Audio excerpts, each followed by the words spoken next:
Hi everyone. இந்த வீடியோவில் முல்க்ராஜ் ஆனந்த் எழுதின கூலி அப்படிங்கிற நாவலோடைய சம்மரி பார்க்க போகிறோம். அதுக்கு முன்னாடி நம்ம சேனலை சப்ஸ்கிரைப் பண்ணிடுங்க. மறக்காமல் பக்கத்தில் இருக்கிற பெல் ஐக்கானை கிளிக் பண்ணுங்கள். அப்போ நான் போடுற நிறைய வீடியோஸோடைய நோட்டிஃபிகேஷன் உங்களுக்கு வரும். முல்க்ராஜ் ஆனந்த் இவர் வந்து 12th December 1905 28 September 2004 வரைக்கும் வாழ்ந்த ஃபேமஸ் இந்தியன் ரைட்டர், இங்கிலீஷ் லாங்குவேஜில் எழுதுகிற எக்ஸ்பர்ட் அப்படின்னே சொல்லலாம். இண்டோ ஆங்கிலிக்கன் ஃபிக்ஷன் எழுதுறதுல இவரும் எக்ஸ்பர்ட்டுங்க. ஆர்கே நாராயண், அகமது அலி, ராஜா ராவ், முல்க்ராஜ் ஆனந்த் எல்லாமே பயனியர்ஸ் அப்படின்னு சொல்லி செலிப்ரேட் பண்ணப்படுறாங்க. ஏன்னா இவங்க தான் வந்து first India based writers, particularly English லாங்குவேஜை யூஸ் பண்ணி எழுதுகிற நாவலிஸ்ட் அப்படின்னு சொல்லி செலிப்ரேட் பண்ணப்பட்டாங்க. ஸோ இவர் எழுதின ஃபேமஸ் நாவல்ஸ்லாம் பார்த்திங்க அப்படின்னா அன்டச்சபிள், கூலி, அப்புறம் 2 Leaves and a Bud அப்படின்னு நிறைய நாவல்ஸ் எழுதியிருக்காரு. ஒரு சாகித்ய அகாடமி அவார்டு வாங்கியிருக்காரு 1971. அப்புறம் பத்மபூஷன் அவார்டு 1968 வாங்கியிருக்காரு. அதுக்கப்புறம் இன்டர்நேஷ்னல் பீஸ் ப்ரைஸ் அப்படின்னு சொல்லிட்டு 1953 நம்ம முல்க்ராஜ் ஆனந்த் வாங்கியிருக்காரு. ஸோ இவருடைய நாவல்ஸ் லிஸ்ட்டு பார்த்திங்கன்னா அப்படியே போயிட்டே இருக்கும். நிறைய நாவல்ஸ், நிறைய ஷார்ட் ஸ்டோரி கலெக்ஷன்ஸ் எழுதியிருக்காரு. சில்ட்ரன்ஸ் லிட்ரேச்சருக்கு நிறைய கான்ட்ரிபியூட் பண்ணியிருக்காரு. சரி வாங்க, இந்த கூலி அப்படிங்கிற நாவலை பற்றி பார்த்துடலாம். இது வந்து 1936 ஃபஸ்ட்டு பப்ளிஷ் ஆகிருக்கு. இந்த நாவல் மெயினாக இந்தியாவில் பிரிட்டிஷர்ஸுடைய ரூலை கிரிட்டிசைஸ் பண்ணுற விதமாக அமைஞ்சிருக்கும். அதே மாதிரி இந்தியாவுடைய காஸ்ட் சிஸ்டமை ஹைலைட் பண்ணுற விதமாக இருக்கும். இதனுடைய ஓவரால் ஐடியாலஜி, இந்த நாவலுடைய கான்செப்ட் பார்த்திங்கன்னா, ஒரு 14-year-old பாயான முன்னோ அப்படிங்கிற ஒரு குட்டி பையனுடைய கதை. ஒரு பாவர்ட்டி லைஃப்பை லீட் பண்ணுறான். கடைசியில் அவனுக்கு என்ன ஆகுது, ஒரு ட்ராஜடியில் தான் முடிச்சிருப்பார். இந்த நாவலுடைய சம்மரி பார்க்குறதுக்கு முன்னாடி இந்த நாவலுடைய மெயின் கேரக்டர்ஸை முதல்ல நம்ம பார்த்துடலாம். முன்னோ தான் மெயின் கேரக்டர். இந்த முன்னோ வந்து 14-year-old ஆர்ஃபன் பாய், ஒரு புவர், ஒரு ஃபார்மர் ஃபேமிலியை சேர்ந்தவன். ரொம்ப இன்னசென்ட்டான பையன், ரொம்ப க்யூரியஸான பையன். அவன் சர்வைவல்காக, அதாவது வாழணும் அப்படிங்கிறதுக்காக நிறைய வேலை பார்க்குறான். நிறைய இடங்களுக்கு மூவ் ஆகிற மாதிரி இந்த நாவல் ஃபுல்லாக காட்டியிருப்பாங்க. ஏன்னா அந்தளவுக்கு அவன் வந்து ஒரு எக்ஸ்ப்ளாய்ட் பண்ணப்பட்டிருப்பான். ஒரு working class colonial India period டைமில் எப்படிலாம் சின்ன பசங்கள்லாம் ஒரு சர்வெண்ட்டாக வீட்டில் வேலை பார்த்ததாக இருக்கட்டும், ஒரு ஃபேக்ட்ரியில் ஒரு ஒர்க்கராக கஷ்டப்பட்டதாக இருக்கட்டும். ஸோ இந்த விஷயத்தெல்லாம், இந்த ப்ராப்ளம்ஸ் எல்லாம் இதில் ஹைலைட் பண்ணியிருப்பாங்க முன்னோ கேரக்டர் மூலியமாக. இது போக முன்னோடைய அங்கிள் பார்த்திங்க, அங்கிள் அண்ட் ஆண்ட் யார் அப்படின்னா தயா ராம், அப்புறம் குஜ்ரி அப்படின்னு சொல்லிட்டு 2 பேர். முன்னோடைய அங்கிளும் ஆண்ட்டும். அவங்க பேரண்ட்ஸ், முன்னோடைய பேரண்ட்ஸ் இறந்ததுக்கப்புறம் நோ அதர் ஆப்ஷன், அவங்களும் வேண்டாம் விருப்பாக தான் முன்னோ வளர்க்குற மாதிரி ஆகுது. இதில் இந்த தயா ராம் இருக்கார் இல்லையா, இவர் வந்து ஒரு மைனர் கவர்மெண்ட் சர்வெண்ட். இதை அதே தான் அவங்க ஆண்ட் குஜ்ரி வந்து முன்னோவை ரொம்ப ஹார்ஷாக ட்ரீட் பண்ணுவாங்க. முன்னோவை வந்து தன்னுடைய லைஃப்பில் ஒரு பேர்டனாக அவங்க கன்சிடர் பண்ணுறாங்க. அதுக்காக அவங்க என்ன பண்ணிடுறாங்கன்னா, முன்னோவை வந்து சர்வெண்ட்டாக நீ போய் வேலைக்கு போ, நீ போய் ஏர்ன் பண்ண அப்படிங்கிற மாதிரி காட்டுற மாதிரி அமைச்சிருப்பாங்க. இது போக நிறைய கேரக்டர்ஸ் வருவாங்க. லைக் பாபு, நாதுராம் அப்படின்னு சொல்லிட்டு ஒரு சப் அக்கௌண்டன்ட். அப்புறம் மிஸ்ஸஸ் நாதுராம், அவங்கள பிபிஜி அப்படின்னும் சொல்லுவாங்க. இவங்களும் ஒரு ரொம்ப டாமினேட்டிங் க்ரூயல் ஒய்ஃபாக, அதாவது நாதுராமுடைய க்ரூயல் ஒய்ஃபாக காட்டுறாங்க. அப்புறம் பிரபா தயால் அப்படின்னு சொல்லிட்டு ஒரு பிக்கிள் ஃபேக்ட்ரி ஓனர். அவர் ரொம்ப கைண்ட் அண்ட் ஜெனரஸ் பர்சன், ரொம்ப இறக்க குணம் உடையவர். அப்புறம் கன்பத் அப்படின்னு சொல்லிட்டு இவர் யாருன்னா பிரபா தயாளுடைய பிஸ்னஸ் பார்ட்னர் கன்பத் அப்படின்னு சொல்லிட்டு. இவன் ஒரு டிஸ்ஹானஸ்ட் பர்சன், ரொம்ப பேராசப்படுற ஒரு கேரக்டர். அப்புறம் ஹரிஹர் அப்படின்னு சொல்லிட்டு ஒரு கூலி முன்னோ கூட ட்ரெயினில் மீட் பண்ணுற மாதிரி காட்டுறாங்க. அப்புறம் ஒரு ரெஸ்லர், முன்னோடைய ஃப்ரெண்டு பாம்பேயில், ரதன் அப்படின்னு சொல்லிட்டு. இது போக மிஸ்ஸஸ் மெயின் வேரிங் அப்படின்னு சொல்லிட்டு ஒரு upper class English woman. Simla location வரும்பொழுது அதில் இருக்கிற ஒரு கேரக்டர். இவ்வளோ தான் மெயின் கேரக்டர். அது போக குட்டி குட்டி கேரக்டர்ஸ்லாம் உண்டு. லைக் கன்பத்துடைய ஒய்ஃபாக இருக்கட்டும், அப்புறம் colonel Mainwaring, Mrs Waring, அப்புறம் ஃபேக்ட்ரி ஒர்க்கர்ஸ், ரிஷா புல்லர்ஸ், இவங்கெல்லாம் குட்டி குட்டி கேரக்டராக வருவாங்க. வாங்க இப்போ நம்ம இந்த நாவலுடைய சம்மரி பார்க்கலாம். மொத்தம் 5 சாப்டர்ஸ் உண்டுங்க இந்த நாவலில். இப்போ சாப்டர் 1 எதை நமக்கு ரீடர்ஸ்க்கு இன்ட்ரொடியூஸ் பண்ணுது அப்படின்னா, முன்னோடைய நேட்டிவ் வில்லேஜ். இது வந்து கங்க்ரா ஹில்ஸ் அப்படின்னு சொல்லிட்டு பிலாஸ்பூரில் இருக்குது. அப்போ வந்து அவன் வந்து தன்னுடைய அங்கிள் தயாராம், அவர் வந்து பியோன்னு சொன்ன இல்லையா, அவங்களுடைய ஆண்ட் குஜ்ரி, இவங்க கூட வாழ்கிறான்.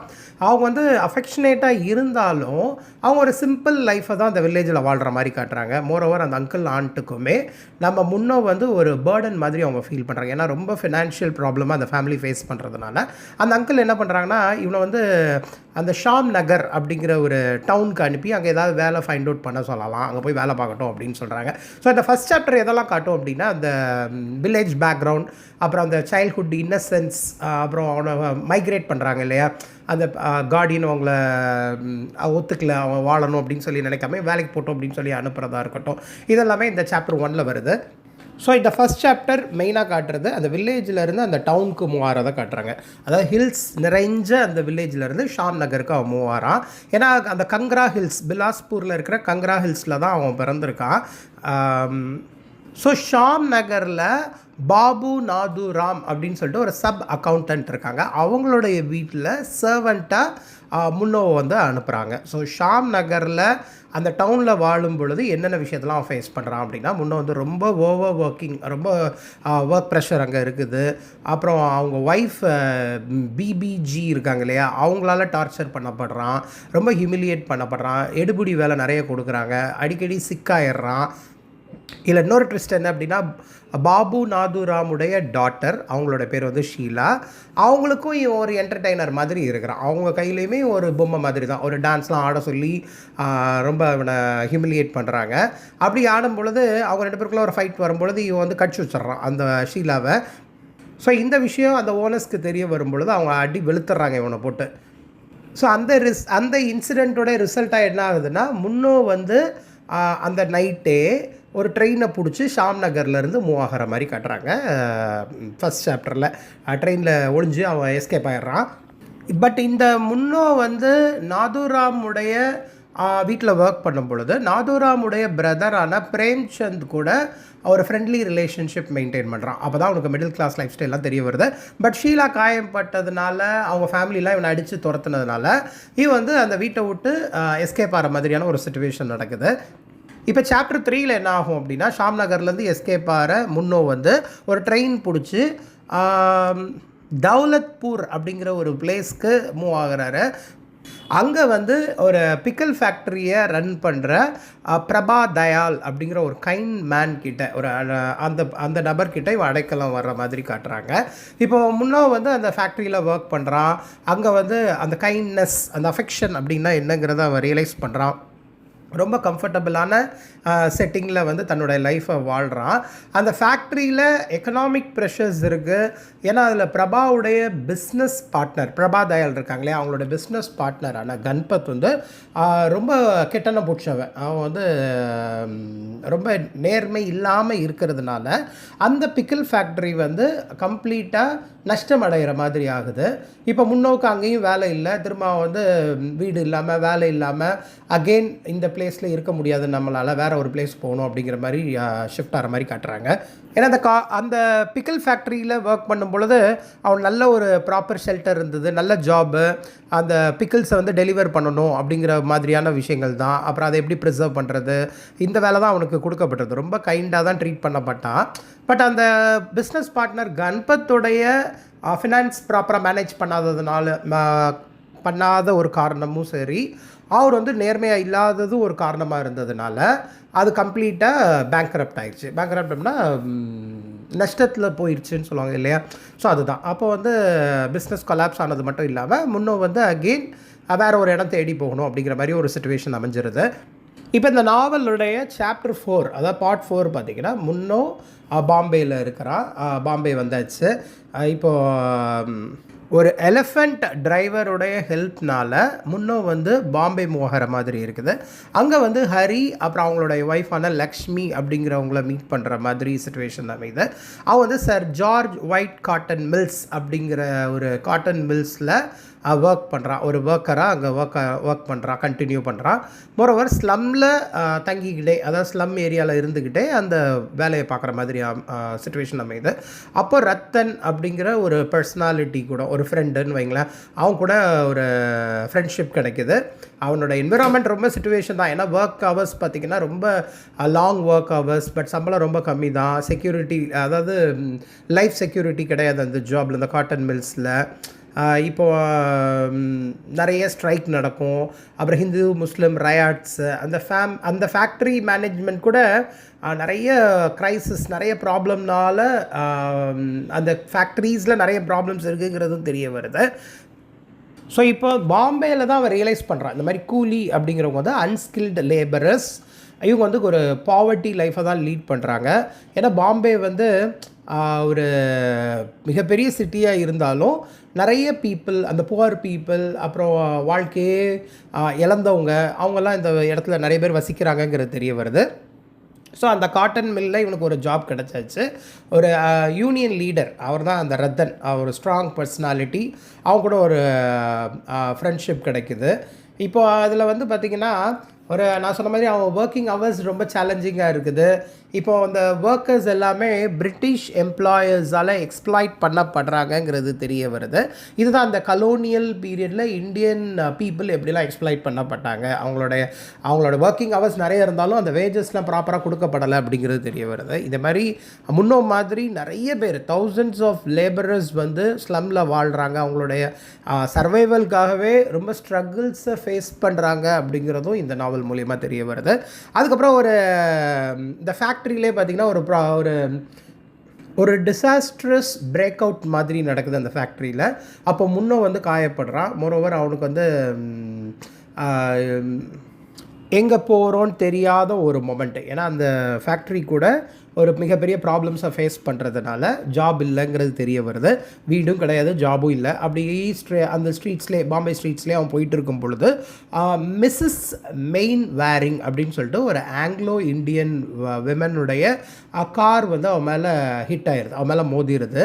ஸோ அவங்க வந்து இவனை சரி வா என் கூட சிம்லாவுக்கு அப்படின்னு சொல்லிட்டு அவனை கூட்டிகிட்டு போகிற மாதிரி இந்த சாப்டர் 4 கம்ப்ளீட் ஆகும். சாப்டர் 5 தான் இந்த நாவலோடைய கன்க்ளூடிங் பார்ட். சிம்லாவில் முன்னோ என்ன மாதிரி அவன் லைஃப்பை லீட் பண்ணான் அப்படிங்கிறத காட்டுறாங்க. ஸோ இப்போ சாப்டர் 5 கண்டினியூஷன். ஆங்கிலோ இண்டியன் விமனான மிஸ்ஸஸ் மெயின் வேரிங் வந்து முன்னோ வந்து தன்னுடைய சர்வெண்ட்டாக காரில் கூப்பிட்டு போயிடுறாங்க. சிம்லா வந்தாச்சு. சிம்லா ஒரு பாப்புலர் ஹில் ஸ்டேஷன், அங்கே வந்து பிரிட்டிஷ் எலைட் பீப்புளெலாம் வாழ்கிற ஒரு இடம். ஸோ இப்போ முன்னே வந்து அவங்களுடைய பர்சனல் சர்வெண்ட்டாக அப்பாயிண்ட் பண்ணப்படுறான். ஒரு மிகப்பெரிய ஒரு லக்ஸூரியஸ் ஒரு லைஃப் ஸ்டைலை லீட் பண்ணுறான். பட் அவனுடைய ஒர்க்கிங் கண்டிஷன் ரொம்ப புவராக இருக்குது. ஏன்னா அவனுக்கு வந்து ரொம்ப ஒர்க் அங்கேயும் இருக்குது, லிவிங் கண்டிஷன் பார்த்திங்கன்னா ரொம்ப புவராக இருக்குது. அதனால் அவன் ஹெல்த்தையுமே அஃபெக்ட் பண்ணுற மாதிரி ஆயிடுது. அவனுக்கு டியூபர்குலோசிஸ் வர்ற மாதிரி காட்டுறாங்க இந்த நாவலில். அப்புறம் அவன் ஏஜ் 15 இருக்கும் பொழுது அந்த டியூபர்குலோசிஸால் ரொம்ப சஃபர் ஆகி முன்னோ இறக்குற மாதிரி இந்த நாவலை கம்ப்ளீட் பண்ணியிருப்பாங்க. ஸோ அவன் டெத்தை வந்து எதை சிம்பாலிக்காக ரெப்ரசன்ட் பண்ணுறது, முன்னோடைய டெத் இந்த நாவலில் எதை சிம்பாலிக்காக ரெப்ரசன்ட் பண்ணுறது அப்படின்னா, அந்த சின்ன வயசில் வாழ்கிற வயசு, அவனுக்கு நிறைய ட்ரீம்ஸ்லாம் இருக்கும் இல்லையா. பட் 15 ஏஜ் அப்படிங்கிறது ஒரு வாழ்கிற வயசு தான், ஒரு ஹாப்பியாக இருக்கிற வயசு. பட் அவன் வந்து பாவர்ட்டியை ஃபேஸ் பண்ணியிருக்கான், நிறைய பேரால் எக்ஸ்ப்ளாய்ட் பண்ணப்பட்டிருக்கான், நிறைய சோஷியல் இன்ஜஸ்டிஸஸை அவன் ஓவர் பண்ண முடியாத சுச்சுவேஷனை அவன் கடந்து வந்திருக்கான் அப்படிங்கிற மாதிரிலாம் நமக்கு தெரிய வருது. ஸோ இவங்க எல்லாமே இவனுடைய லைஃப் ஸ்டைல் வந்து இவன் முன்னோ மட்டும் இல்லாமல் முன்னோ மாதிரியான நிறைய பவர்லெஸ் பீப்புள் இருக்கிறாங்க. இந்தியாவுடைய அண்டர் ப்ரிவிலேஜ் பீப்புளை வந்து டெபிக் பண்ணுற மாதிரி முல்க்ராஜ் ஆனந்த் வந்து இந்த நாவலில் வந்து எழுதியிருப்பாருங்க.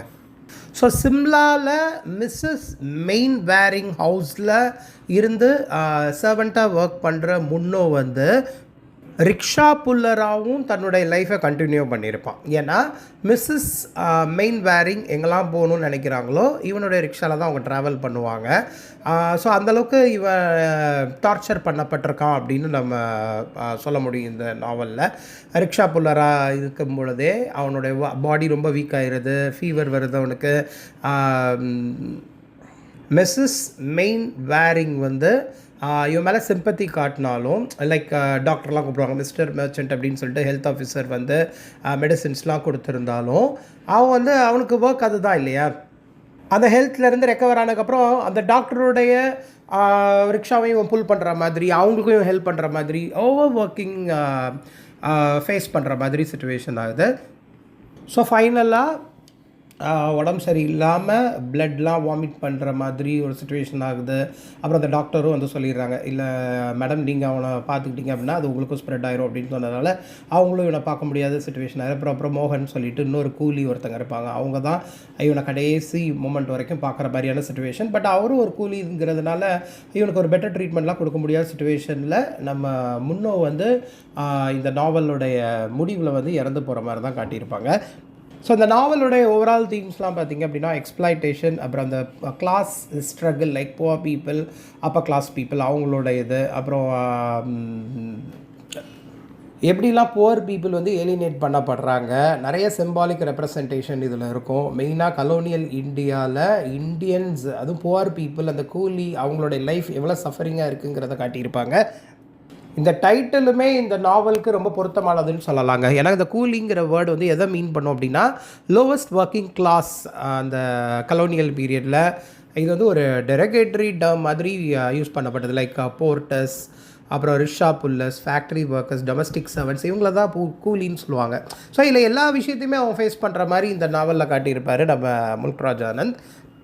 ஏன்னா டொமஸ்டிக் லேபராகவும் நம்ம முன்னோர் வந்து ஷாம் நகரில் இருந்திருப்பான், அப்புறம் ஃபேக்ட்ரியிலே ஒர்க் பண்ணியிருப்பான் தௌலத்பூரில், அதே மாதிரி பாம்பேயில் பார்த்திங்கன்னா மில்லில் ஒர்க் பண்ணியிருப்பான், அப்புறம் சிம்லாவில் ரிக்ஷா புல் பண்ணியிருப்பான். ஸோ இந்த மாதிரி அவனுடைய லைஃபே ஒரு கூலி மாதிரியான லைஃப்பை கண்டினியூ பண்ணணுங்கிற மாதிரி ரொம்ப ஃபோர்ஸ்ஃபுல்லாக இந்த சொசைட்டி அந்த யங் பாய் அந்த யங் ஏஜ்லே ஃபோர்ஸ் பண்ணப்படுறான். அதனால் நிறைய ப்ராப்ளம்ஸ் அவன் எக்ஸ்பீரியன்ஸ் பண்ணியிருக்கான். இந்த மாதிரி நிறைய பீப்புள் வந்து லைக் எஸ்பெஷலி வாய்ஸ்லெஸ் ஒர்க்கர்ஸ் வந்து எக்ஸ்ப்ளாய்ட் பண்ணப்பட்டாங்க கலோனியல் இந்தியாவில்ங்கிறதையும் இந்த நாவலிஸ்ட் வந்து ஹைலைட் பண்ணியிருப்பாங்க. ஸோ இதான் இந்த நாவலுடைய சம்மரி. இந்த மாதிரி இங்கிலீஷ் லிட்ரேச்சர் ரிலேட்டட் வீடியோஸ் நிறைய பார்க்குறேன். நம்ம சேனலில் சப்ஸ்கிரைப் பண்ணியிருக்கேன். மறக்காமல் பக்கத்தில் இருக்கிற பெல் ஐக்கானை கிளிக் பண்ணுங்கள். அப்போ தான் நான் போடுற நிறைய வீடியோஸோட நோட்டிஃபிகேஷன் உங்களுக்கு வரும். தேங்க்யூ.